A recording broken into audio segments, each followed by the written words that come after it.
Hello प्यारे बच्चों, कैसे आप सभी। Balaji typing and steno college के यूट्यूब चैनल पर आप सभी का स्वागत है। भाई, जैसा कि नोटिस आया है और मेरे को भी अभी समय लग पाया है नोटिस देखने का, क्योंकि पेपर चेक करने में थोड़ा टाइम लग गया। तो नोटिस आ गया है। इसमें नोटिस भाई कुछ नहीं है, अलग से कुछ बच्चों के फोन भी आए थे। भाई ये एनेक्सर मतलब एक नोटिस पहले आया था। ठीक है, हमें नाम लग रहे थे नोटिस वन। ठीक है, नोटिस वन, नोटिस टू। अब 2500 के लमसम बच्चे तो इसमें पहले नोटिस में पास किए थे इन्होंने, और 2050 के लमसम इसमें फिर पास कर दिए गए। 2050 65, सॉरी, 2065 बच्चे इसमें अब फिर पास कर दिए गए हैं। तो ये नहीं है कि भाई पहली लिस्ट में नाम है, इसमें नाम नहीं है, ऐसा कुछ नहीं है। अब बहुत सारे बच्चे ऐसे थे जिन्होंने पेपर प्रिंट भी निकले थे, सिग्नेचर भी करके आए थे, बट पहली लिस्ट में नाम नहीं था।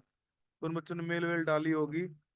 तो इन्होंने एक नोटिस और निकाला है कि 2065 बच्चे ऐसे मिले हैं इनको, जो विद इन टाइम सबमिट था।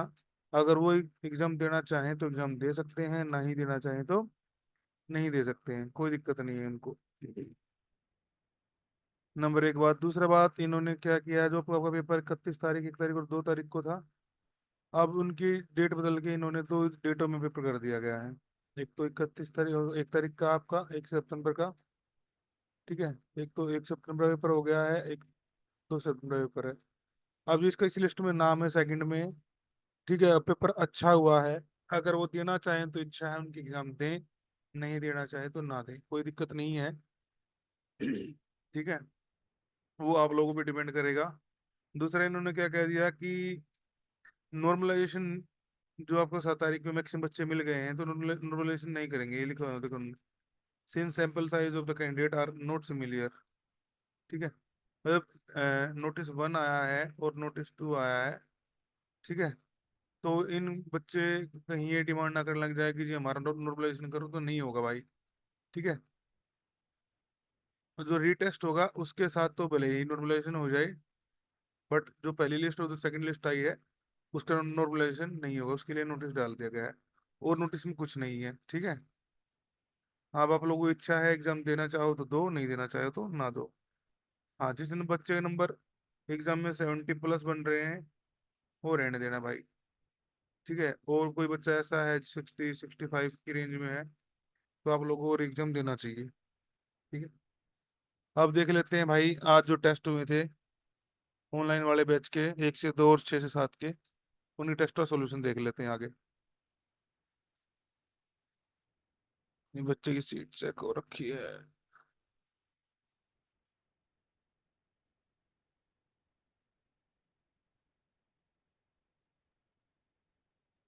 ये क्वेश्चन पेपर था आपका। ठीक है, तो इसमें कहा क्या गया है और देख लेते हैं पहले हम। सबसे पहले ये टेक्स्ट लिखना था हमें। ठीक है भाई, टेक्स्ट लिखना था, टेक्स्ट लिखने के 9 नंबर थे, डेटा हमारा लिखना था यहाँ तक। ठीक है, तो मैंने डेटा ऑलरेडी टाइप कर लिया है। ठीक है, डेटा ऑलरेडी टाइप हो गया है, उसके बाद फॉर्मेटिंग शुरू करते हैं। फॉर्मेटिंग में क्या है, क्वेश्चन टू क्या कहता है। क्वेश्चन टू कहता है set the paper size, paper margin moderate and paper size A4। तो ये कैसे सेट होते हैं, ये होते हैं आपके पेज लेआउट। पेज लेआउट में जाना, मार्जिन, मार्जिन के अंदर मॉडरेट, पेपर साइज, साइज के अंदर A4, तो बस ये formatting complete, 3 number complete. Next आपका, do the font setting as per instruction. Font Times New Roman size 12.5। तो करना क्या है, कंट्रोल ए से ऑल सेलेक्ट करना, होम रिबन पे जाना, यहाँ से Times New Roman 12.5, then enter, बस। नेक्स्ट था सेट द लाइन स्पेसिंग 1.27 सभी के लिए, तो कंट्रोल ए से सिलेक्ट है ही। लाइन स्पेसिंग भी जाना है, यहाँ से मल्टीपल सेलेक्ट करेंगे और वैल्यूज लिखेंगे 1.27, देन ओके। उसके बाद next, add space after paragraph, spacing 12 point. Paragraph के बाद जो स्पेस था उसमें स्पेसिंग ऐड करनी है 12 पॉइंट की। ठीक है, तो यहीं से हम आफ्टर स्पेसिंग कर देते हैं 12 पॉइंट, देन ओके। उसके बाद indent the hanging after use upcoming events paragraph by 1 inch. जो अपकमिंग इवेंट है उसके बाद जो पैराग्राफ है उनके अंदर हैंगिंग इंडेंट करना है। तो अपकमिंग इवेंट का यहाँ है। इसके बाद पैराग्राफ में दो पैराग्राफ दोनों को सिलेक्ट करेंगे। वापिस से अपने होम रिबन्स के पैराग्राफ में जाएंगे, इंडेंटेशन में जाएंगे, हैंगिंग कर देंगे और यहाँ से वन लिख के इंटर कर देंगे। ये आपका हैंगिंग इंडेंट हो जाता है यहाँ से। ये गलतियां थी बहुत सारी भाई, आप लोगों की जिन जिन की गलतियां थी ना मैंने मार्क करके भी रखा है, तो उनको अच्छे से मिला लेना कहाँ कहाँ गलतियां थी आप लोगों की। उसके बाद था नेक्स्ट, क्वेश्चन नंबर 5। इसमें क्या था? Apply bold double underline formatting. वो भी टाइटल, टाइटल क्या है? Company newsletter. टाइटल है हमारा कंपनी न्यूज़लेटर, इसको क्या करना था? बोल्ड करना है, control shift D for double underline, ये डबल अंडरलाइन हो जाएगा। उसके बाद alignment centre, font size 16, control ई से सेंटर और साइज में जाके 16 टाइप करके एंटर कर देंगे। ठीक है भाई। नेक्स्ट था bold and underline the company achievement and upcoming events. दो वर्ड थे, कंपनी अचीवमेंट्स, अपकमिंग इवेंट्स। ठीक है, इनको सिलेक्ट करके बोल्ड करना था, अंडरलाइन करना था। बोल्ड एंड, हाँ ठीक है। नेक्स्ट था underline the website URL and contact email address. ये वेबसाइट का यूआरएल दे रखा आपको ये, और आपको वेबसाइट दे रखी ये। तो कंट्रोल यू से ये अंडरलाइन करनी थी हमें। Highlight the date annual beginning सितंबर, जो डेट थी सितंबर 10, इसको ब्लू कलर से हाईलाइट करना था। तो डेट हमने ढूंढी, ये रही हमारी सितंबर 10। सिलेक्ट किया, होम रिबन्स पे गए, हाईलाइटर में गए, ब्लू कलर अप्लाई कर दिया आप लोग। ठीक है। उसके बाद नेक्स्ट पॉइंट था जस्टिफाई ऑल द पैराग्राफ। सबको सिलेक्ट करके कंट्रोल जे और जस्टिफाई, ये हो जाएगा। नेक्स्ट था insert of footer as per instruction. Footer लगाना था, फुटर स्टाइल था अल्फाबेट। उसके लिए मैंने आपको बताया था कि वर्जन वाइज अलग अलग हो सकता है ये। तो डबल क्लिक करके फुटर खोला, फुटर के स्टाइल में गए और यहाँ से हमने अल्फाबेट ढूंढा इसके अंदर। ठीक है, हर वर्जन में अलग अलग होता है। मेरा ये वर्जन है, ये MS ऑफिस 13 है, इसके अंदर ये अल्फाबेट डिजाइन नहीं है। आपके में होगा 7 और 10 के अंदर, 7 10 से अलग ये मिलेगा भी नहीं अल्फाबेट। ठीक है, तो ये नाम लिखे होते हैं, वहां से अल्फाबेट सेलेक्ट कर लेते और अपना पेज नंबर या फुटर अपना अप्लाई कर देते हैं। नेक्स्ट था टेबल बनानी। टेबल में क्या था? 1 2 3 4 5 कॉलम, 4 रो बनानी। सिंपल सा था। इंसर्ट में गए, टेबल पे गए, इंसर्ट टेबल, 5 कॉलम, 4 रो, देन ओके, टेबल क्रिएट हो जाती है। टेबल का डेटा पुट करना था। टेबल डेटा आप टाइप कर सकते थे, मैं इसको डेटा ऑलरेडी लिख के रखा हूँ, तो मैं सिलेक्ट करके इसको इसके अंदर ऐड कर रहा हूँ। तो टेबल अपनी ऐसे आ जाएगी डेटा टाइप करने के बाद। उसके बाद नेक्स्ट था इसमें टेबल की फॉर्मेटिंग। टेबल का फॉन्ट वही रखना है जो आपका ऊपर टेक्स्ट का, तो सिलेक्ट किया हमने। यहाँ भी अपने font Times New Roman 12.5 font size, then okay. उसके बाद अप्लाई बॉर्डर। बॉर्डर लगाना टेबल, जब टेबल बनाओगे बॉर्डर ऑलरेडी लग जाता है। और outside border is double line. उसके लिए क्या करते हैं? टेबल को सिलेक्ट किया, ऊपर टेबल टूल खोला हमने, लाइन स्टाइल में गए, लाइन स्टाइल से हमने डबल लाइन स्टाइल सेलेक्ट किया, उसके बाद बॉर्डर में जाके आउटसाइड बॉर्डर पे क्लिक कर दिया, तो टेबल का बॉर्डर डबल लाइन। उसके बाद bold the text in first row and centre line. जो फर्स्ट रो आपकी हेडर रो जिसको बोलते हैं, सिलेक्ट किया, कंट्रोल बी से बोल्ड कर देना है। सेंटर अलाइनमेंट के लिए कंट्रोल ई दबा दो, सेंटर अलाइनमेंट। नेक्स्ट था insert a new row at the bottom of the table.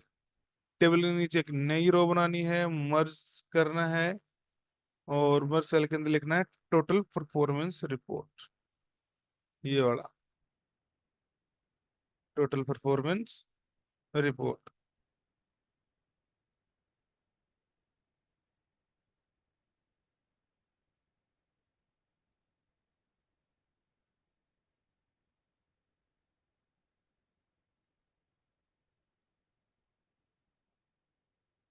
तो उसके लिए टेबल के बॉटम रो में क्लिक करेंगे, टेबल लेआउट में जाएंगे, यहाँ से बिलो इंसर्ट बिलो करके सभी सेल को सिलेक्ट करेंगे और यहीं से टेबल लेआउट के अंदर ही मर्ज कर देंगे, टेक्स्ट यहाँ से टाइप कर देंगे। टेक्स्ट टाइप करना है सेंटर अलाइनमेंट के साथ, तो सिलेक्ट करके सेंटर लाइन। ठीक है भाई, ये पेपर था। कुछ बच्चे ऐसे थे जिनकी टेबल 2 पेज पे गई थी, जिनका कंटेंट 2 पेज पे चला जाएगा भाई, नंबर नहीं मिलेंगे। कंटेंट एक पेज पे रखना, एक पेज पे ही नंबर मिलते हैं। लास्ट में अपना कंट्रोल एस और प्रिंट आउट निकाल देंगे। नेक्स्ट क्वेश्चन देख लेते हैं। नेक्स्ट अपना पावर पॉइंट, ये भी चेक हो रखा है।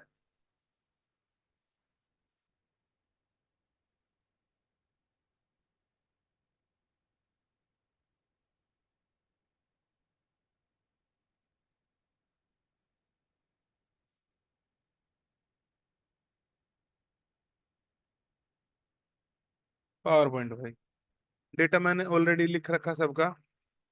आज भी एक बच्चा ऐसा था जिसने ये इसका बॉर्डर नहीं लगाया था, इस वाले एरिया का। बस इसका बॉर्डर लगा लो और ओवरलैपिंग मत करो। एक बच्चा ऐसा था जिसने थर्ड सेल में, उसमें थर्ड आपकी जो ये स्लाइड थी, इसको इसने ओवरलैप कर रखा था। ओवरलैपिंग कहीं भी मत किया करो। मैक्सिमम गलतियां थी बच्चों में, पहले गलतियां देते हैं आप लोगों की। आप लोगों ने क्या किया, जो ये था इसको आपने सबटाइटल में डाल दिया और ये नीचे वाले डेटा को आपने टेक्स्ट बॉक्स में डाल दिया, किसी ने इसको टेक्स्ट बॉक्स में डाल दिया। तो भाई ये सारा सारा डेटा सबटाइटल का पार्ट था, आप लोगों ने अलग अलग नहीं डालना था। जो गलतियां थी आप लोगों की। अब देखने पेपर को स्टार्टिंग से देख लेते हैं। सबसे पहले है user title slide layout. Okay, तो आपने स्लाइड खोली, होम रिबन से स्लाइड में गए, यहाँ से लेआउट हमने ले लिया टाइटल स्लाइड। ठीक है, उसका कंटेंट लिखा, कंटेंट लिखने के बाद इसको हमने अरेंज किया कि डेटा हमारा ओवरलैपिंग ना करे कहीं भी। देखो, ओवरलैपिंग के लिए क्या कहा था मैंने, बाहर क्लिक करके कंट्रोल ए दबाना, कोई भी डेटा किसी को कट ना करे। देखो सर, सारा डेटा सही है। अब देखते हैं नेक्स्ट। उसके बाद था कि अपना जो ये है टाइटल है, टाइटल में लिखना Paris Olympic games, Paris Olympic, Paris 24 Olympics. तो ये डेटा में टाइप करना था, कर चुके हैं। उसके बाद font Rockwell, font style bold, font size 45 and text alignment centre with long dash underline. ये बहुत सारी गलती थी भाई आप लोगों की, लॉन्ग डैश अंडरलाइन नहीं किया आप लोगों ने। तो इसको सिलेक्ट करेंगे टाइटल को, कंट्रोल ए से ओल्ड सेलेक्ट। फ़ॉन्ट में गए, रोकवेल ROC लिखा हमने, ऑटोमेटिक आ जाएगा। साइज में गए 44 पे टाइप किया हमने, देन ओके। उसके बाद अंडरलाइन के लिए मैंने क्या कहा था कि अंडरलाइन साइड में से खोल लेना, अंडरलाइन स्टाइल में जाना, वो इनके नाम होते जैसे ये रहा डैश लॉन्ग लाइन, क्लिक करेंगे, देन ओके। तो उसके नीचे लॉन्ग डैश लाइन आ जाती है। ठीक है, उसका नेक्स्ट था कि सब टाइटल में लिखना है वेलकम टू पेरिस ओलंपिक, और उसका फॉन्ट साइज लिखना है 23, फॉन्ट रोकवेल अलाइनमेंट सेंटर। तो सब टाइटल को सिलेक्ट करेंगे कंट्रोल ए से, फॉन्ट इसका Rockwell, font size 23, central alignment already है। बस नेक्स्ट स्लाइड पे आ जाते हैं अब। नेक्स्ट स्लाइड में क्या था कि नेक्स्ट स्लाइड का लेआउट था टाइटल एंड टू कंटेंट वाला। टाइटल एंड टू कंटेंट वाला लेआउट ले लेते स्लाइड का आप। उसके बाद लिखना था गेम एंड टेबल। उसके बाद इसका फॉन्ट था Rockwell, font size 44, alignment centre. Data लिखा, डेटा लिखने का कंट्रोल से सिलेक्ट, फॉन्ट आपका रोकवेल, फॉन्ट साइज 44 और स्टाइल बोल्ड, कंट्रोल V से बोल्ड। उसके बाद था आपका in first column creative bullet, bullet दीजिए, तो आपका फर्स्ट कॉलम हो जाता है इसके अंदर, सेकंड में आपका टेबल बनता है। तो फर्स्ट में हमने डेटा ऑलरेडी लिखा हुआ है मेरा। ठीक है, सिलेक्ट करके बुलेट लगा लेने थे। बुलेट के लिए ऊपर होम रिबन में जाते हैं, यहाँ से बुलेट का स्टाइल मिल जाता है आपको जो चाहिए। ये चाहिए ये लगा लो, ये चाहिए ये लगा लो, जो स्टाइल आपको दिया मिले एग्जाम में उसके अकॉर्डिंग। उसका इसका फ़ॉन्ट साइज 22, फ़ॉन्ट रोकवेल। तो अपने फ़ॉन्ट में जाना, रोकवेल 22, ओके जी। देखो ओवरलैपिंग नहीं है, कुछ बच्चों की थी आज भी ऐसे डेटा था। ठीक है, तो ओवरलैपिंग का ध्यान रखो भाई हमेशा। उसके बाद टेबल बनानी थी, 1 2 3 4 5 कॉलम और 5 रो, 5 बाई 5 की टेबल बनानी थी, डेटा टाइप कर देना था भाई। इसमें भी आप लोग गलतियां करते हो, वैसे पावर पॉइंट बहुत आसान था आज का, मुश्किल नहीं था। उसके बाद टेबल की फॉर्मेटिंग दे रखी है, फॉन्ट रोकवेल साइज 14, बहुत सारे बच्चों ने फॉन्ट साइज 18 कर रखा था। ठीक है, तो अपना फॉन्ट सेट करते किया हमने, ऊपर से टेक्स्ट का फॉन्ट साइज 14 लिखा, देन ओके। बस इतना सा टेबल था। उसका कंट्रोल दबा के हमने चेक कर लिया कोई किसी को ओवरलैप तो नहीं कर रहा है, बस ओवरलैपिंग नहीं है। तो स्लाइड अच्छी बन गई, नेक्स्ट स्लाइड पे चले जाते हैं। थर्ड स्लाइड में आते हैं। थर्ड स्लाइड में क्या था, टाइटल लेना है, टाइटल में ओपनिंग सेरेमनी डालना है, फॉन्ट रोकवेल इटैलिक के साथ, साइज 40, अलाइनमेंट सेंटर। ठीक है जी, सिलेक्ट किया हमने, font size, font Rockwell font size 40। उसके बाद कंट्रोल आई से इटैलिक स्टाइल, बस हो गया। Question one complete. नेक्स्ट था वन सेरेमनी सेवरल फर्स्ट, इसको बनाना सब टाइटल अंडरलाइन करके, तो सब टाइटल में लिखा आपने इसको, कंट्रोल यू कर दिया, बस। उसके बाद सब टाइटल का बुलेट लिस्ट लगानी है, और रोकवेल सब टाइटल का फॉन्ट का सब टाइटल फॉन्ट करना है रोकवेल, साइज 25। तो डेटा लिख के सारा कंट्रोल ए दबाओ, फॉन्ट यहाँ से रोकवेल करो, फॉन्ट साइज 25 करो, देन ओके, और बुलेट लगा देते हैं, बस इतना ही पावर पॉइंट। तो नेक्स्ट चलते हैं अपने एक्सेल पे। एक्सेल पर देख लेते हैं।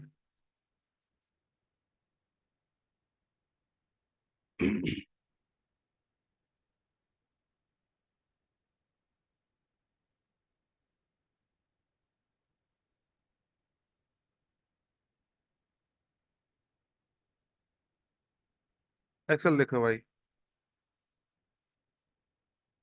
एक्सेल में क्या था, आप लोगों ने गलतियां करी हैं, डेटा भाई ये टेबल भी ढंग से नहीं बनाई, किसी ने एक्स्ट्रा कॉलम बना दिया, किसी ने कुछ कर दिया। तो टेबल तो कम से कम डेटा थोड़ा सा अच्छे से बना लेते भाई। चलो 1% फॉर्मूला नहीं आते, कम से कम जो आपके लायक काम है, टेबल बनाना, एक्स्ट्रा कॉलम ना बनाना, फोन फोन से जो कर लेते। गलतियां थी आप लोगों की आज भी। तो ये देख लेते हैं एक्सेल अपना। डेटा लिखेंगे, डेटा लिखने के बाद मैंने कहा है कंट्रोल ए से सेलेक्ट कर लो सारा का, या कोने सेलेक्ट कर लो। उसके बाद अपना फॉन्ट, फॉन्ट क्या है, Arial, font size 13, alignment centre.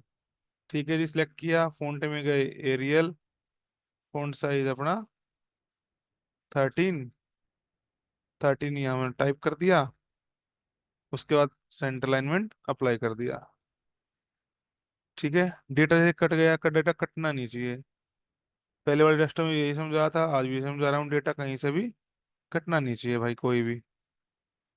उसके बाद apply bold formatting header row, जो आपकी हेडर रो थी, इसको सिलेक्ट करके बोल्ड करना था, सिलेक्ट किया, कंट्रोल बी दबा दिया, बोल्ड हो गया।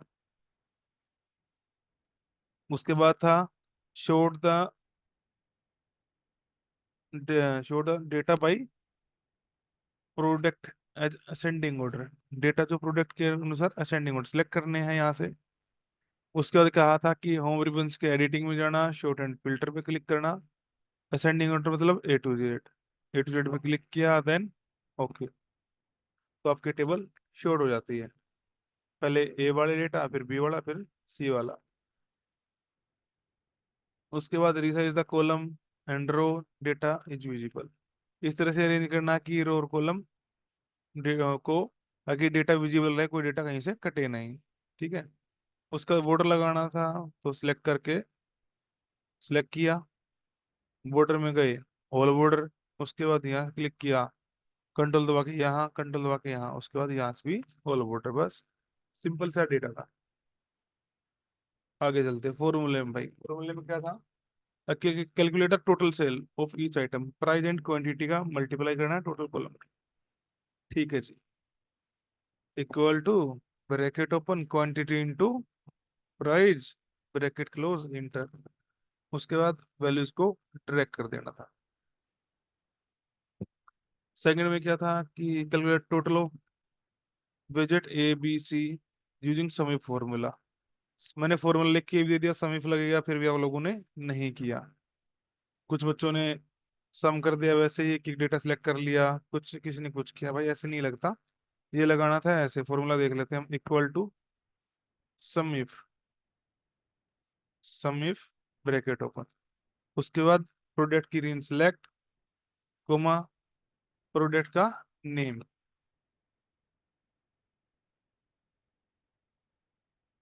उसके बाद कोमा लगाएंगे, उसके बाद अपना टोटल सेल सिलेक्ट, लास्ट में ब्रैकेट क्लोज, देन एंटर।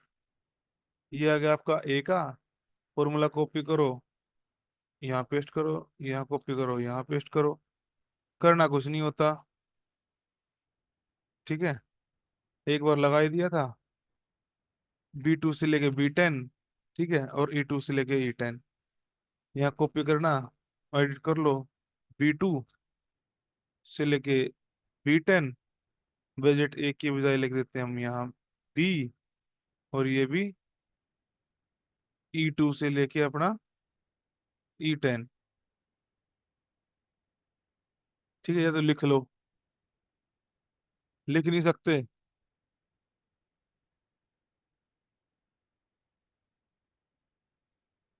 तो कॉपी पेस्ट कर लो, चॉइस इज योर्स। ये अपना दोबारा से हम टाइप करें, equal to sum bracket open, उसके बाद प्रोडक्ट की range select, comma inverted comma start, product का नेम,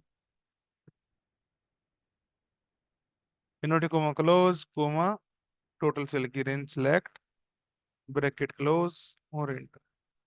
ये डेटा था भाई। अब देख लो आप लोगों ने किस किस ने ऐसा किया है, जिसने ऐसा नहीं किया सबका गलत है। नेक्स्ट था आपका ग्राफ बनाना था पाई चार्ट का, product name in legend, product का नेम लीजेंड में होनी चाहिए। ठीक है जी। Add appropriate labels pie chart and inventory total sale, total sale का तो बनाना है।